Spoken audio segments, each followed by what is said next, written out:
Chapter 1. A Simple Request. Jonathan Blake had reviewed more employee requests than he could count over his 20 years as CEO of Blake Hospitality Group.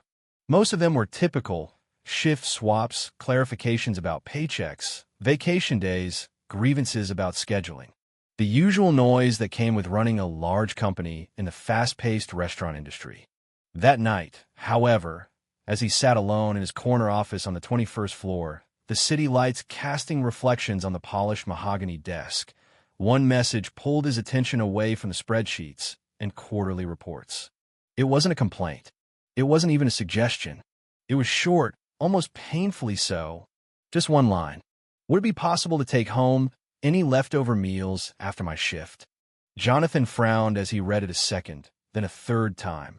The message came through the company's internal portal where formal requests were logged. It was addressed to his direct office, not through the usual chain of command. The name attached was Emily Dawson. Line cook. Location, 14th Street Bistro. She had been with the company just over a year. No HR complaints. No absences. Always on time. A reliable employee by all measures. Yet this message, it felt different. Leftover meals were an unspoken thing. If there was extra food at the end of the night, most managers quietly allowed their teams to take it home. There was no need to send a formal written request for that. Jonathan sat back in his leather chair, fingers steepled beneath his chin. Why would she feel the need to ask? Why so formal? He wasn't known for sentimentality, but something about this note refused to leave his mind. Chapter 2. Curiosity Unsettled. He pulled up Emily's employee file. 24 years old. No emergency contacts. No next of kin listed. Unusual but not unheard of. Many young workers kept things simple. Maybe she was frugal. Maybe she didn't like wasting money on food when leftovers were an option. After all, wages in the restaurant industry, even at Blake Hospitality, weren't extravagant. But Jonathan had read enough between the lines over the years to know this wasn't about budgeting. There was something deeper here, something quietly urgent. He glanced at the clock on his computer screen. 10:47 p.m. Emily's shift ended at 11. Without thinking twice, he closed his laptop, grabbed his coat from the stand near the door, and made his way to the elevator. He wasn't sure what he was looking for. All he knew was that he had to find out. What Jonathan Blake saw that night would change everything. Chapter 3. After Hours. The late autumn air was brisk as he stepped outside into the back lot behind the restaurant. The scent of cooked meat and fried oil still lingered in the air. The parking lot was nearly empty, save for a few tired employees finishing their shifts. Across the way, through the large kitchen windows, he spotted her. Emily. She moved with methodical efficiency, wiping down counters and stacking pans. Her dark hair was tied back in a loose braid, stray strands clinging to her damp forehead, evidence of the long hours she'd spent working in front of the grill. Jonathan watched quietly as the shift manager handed her a brown paper bag. She nodded in gratitude, tucking it under her arm. That must have been the leftovers she had asked about. Her movements were familiar, routine, untying her apron, folding it with care, sliding her faded backpack over one shoulder. Then, with no hesitation, she made her way down the sidewalk toward the nearby bus stop. Jonathan hesitated. He could have walked away. He could have told himself he was overthinking it. But there was something profoundly unsettling about watching a woman who had just worked a double shift heading off into the night, alone, after requesting leftover food. He got into his black SUV, started the engine, and quietly followed at a distance. Chapter 4. A longer journey than expected. Emily stood under a flickering street lamp, shifting her weight from one foot to the other as she waited for the bus. She looked tired, not just the kind of tired that comes from a long shift, but a weariness that settled deep into the bones. Jonathan remained parked a few spaces down, watching from behind his tinted windows. When the bus finally arrived, Emily climbed aboard, barely glancing at the driver. Jonathan followed. The bus route was longer than he had expected. They passed through busy streets that grew quieter with each mile. Neon lights gave way to dark storefronts, and eventually to broken sidewalks and boarded-up houses. This wasn't an area Jonathan had driven through in years. Maybe ever. Emily finally pulled the cord for her stop nearly an hour later. Jonathan parked discreetly and watched her walk. She moved with purpose, quickly, as if she'd done this journey many times before. And then, she turned off the sidewalk and approached what Jonathan had first mistaken for an abandoned lot. But it wasn't. It was a trailer. Old. Rusted. Barely standing. Emily unlocked the door, balancing the paper bag in one hand, and slipped inside. Chapter 5. The Unseen Life.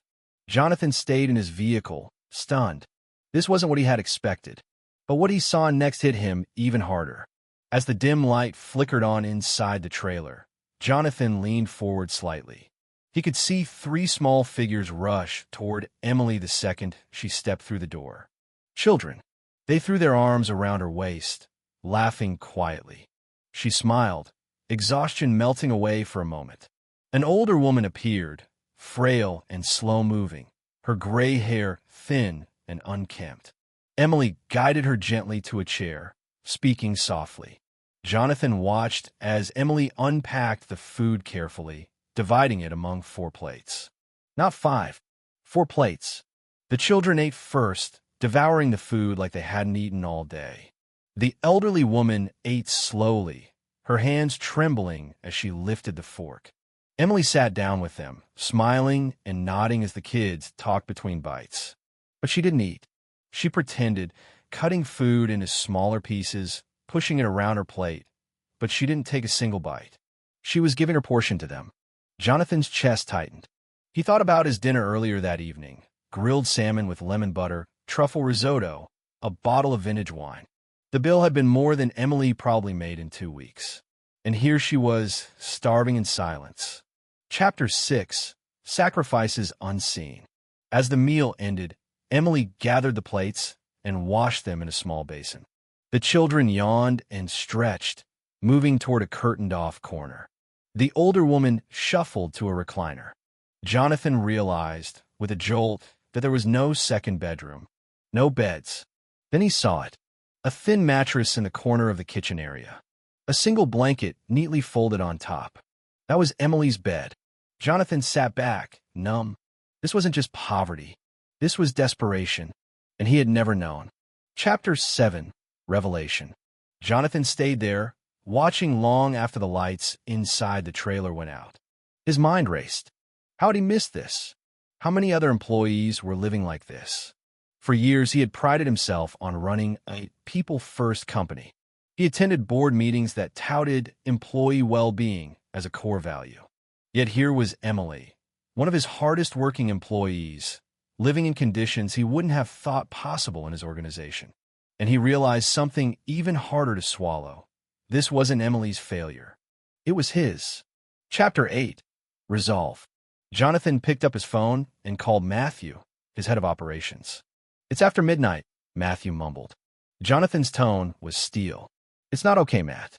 Not anymore. What's wrong? We're fixing this. Tomorrow. All of it." He hung up without waiting for a reply. Chapter 9. Change begins.